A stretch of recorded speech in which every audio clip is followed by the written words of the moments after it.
Hey guys, welcome to my another video. তো তোমরা সব কেমন আছো?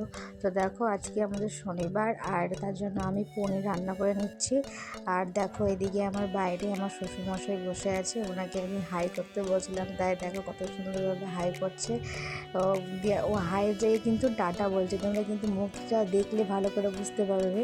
তারপরে দেখো, একটু পরে আমার টিফিন করে নিলাম ম্যাগি, কারণ গরমে সেরকম কিছু খেতে ইচ্ছা করছিল না, তাই ম্যাগি করে নিয়েছি। আর দেখো, পনিরটা ভালো করে কষাচ্ছিলাম, মানে পটল আলুটা।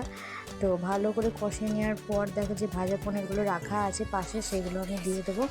তো এরকম করতে করতে তারপরে আমার অলমোস্ট রান্না হয়ে গেছিলো। তারপরে লাস্টে আমি করছিলাম আমের চাটনি। তো আমের চাটনি কারা কারা খেতে ভালোবাসো, তো তারা কিন্তু কমেন্ট করে জানাবে আমের চাটনি কাদের পছন্দ। তো আমি এখানে দেখো অনেক কিছুই দিয়ে করেছিলাম, বলতে কাজু কিশমিশ দিয়ে করেছিলাম। খেতে কিন্তু খুবই সুন্দর হয়েছিল, বাট একটু লবণটা একটু বেশি হয়ে গেছিলো।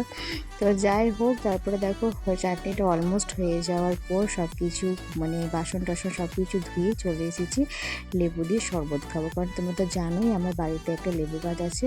তো আমি শরবত করে নিচ্ছি আমার জন্য, আমার বড়মশাইয়ের জন্য আর শ্বশুরমশাইয়ের জন্য, কারণ আমাদের আর পরিবারে কেউ নেই, আমরা তিনজনই।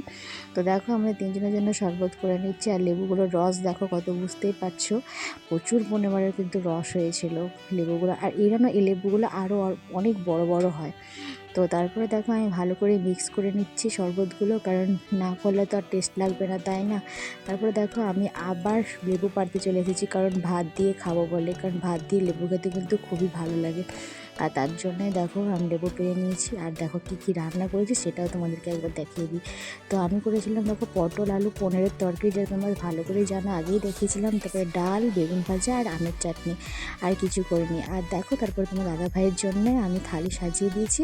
তো ভিডিওটা এত অবধি, লাইক করে দিও, কমেন্ট করে দিও, টাটা।